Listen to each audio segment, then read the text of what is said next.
Сәлем достар, бүгін біз сіздермен бірге жусайдан орама жасайтын боламыз. Видеоның соңына дейін қарап, менімен бірге болыңыздар. Егер арнама тіркелмеген болсаңыз, тіркеліп алыңыздар. Ол үшін бізге осындай 4 бас жусай керек болады. Қазір мына жақтарын кесіп алып тастайтын боламыз. Сосын осындай майда-майда пияздарымызды турап аламыз.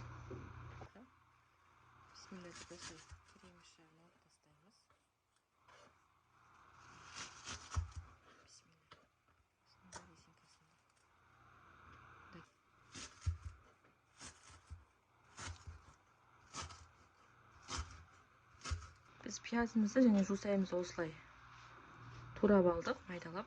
Енді қазір осының үстіне көп фарш қоспайсыздар, кішкене ғана фарш қоссаңыздар жетеді. Немесе мүлдем қоспай жасасаңыздар да болады негізі. Тұзымызды, қара бұрышымызды қосып, қазір жақсылап араластырамыз.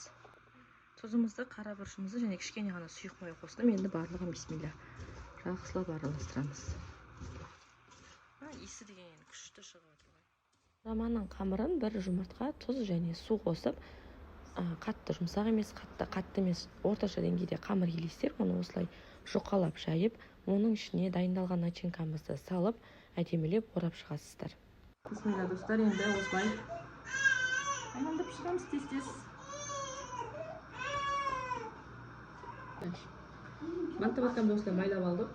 Енді дайын болған қамырымызды асықпай әдемілеп осылай салып алатын боламыз.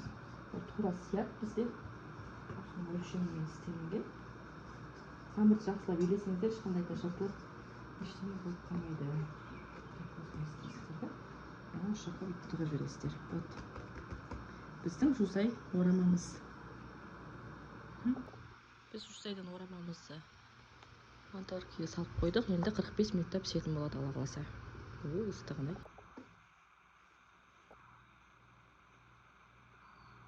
Біздің жусайдан жасаған орамамыз дайын болды. Өте дәмді болып шығады. Міндетті түрде жасап көріңіздер. Егер арнама тіркелмеген болсаңыз, тіркеліп кетуді ұмытпаңыз.